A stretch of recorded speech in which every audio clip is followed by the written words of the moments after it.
জানো প্রিয়, তোমাকে অনেক কথা বলার ছিল কিন্তু বলতে পারিনি।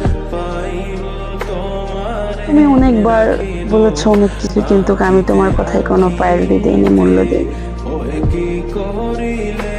আমরা না দাঁত থাকতে দাঁতের মর্ম বুঝি না। যখন মানুষটা হারিয়ে যায় আমাদের জীবন থেকে, তখন বুঝতে পারি যে আসলে কি ছিল আমাদের জীবনে।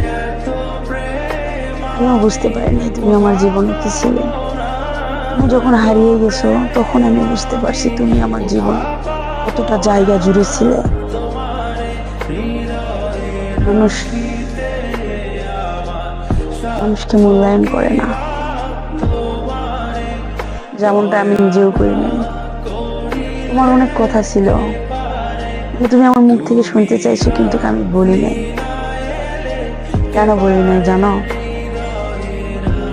তা- যখন তোমাকেই বলতে পারি নাই, এখানে আর বলে কি করবো?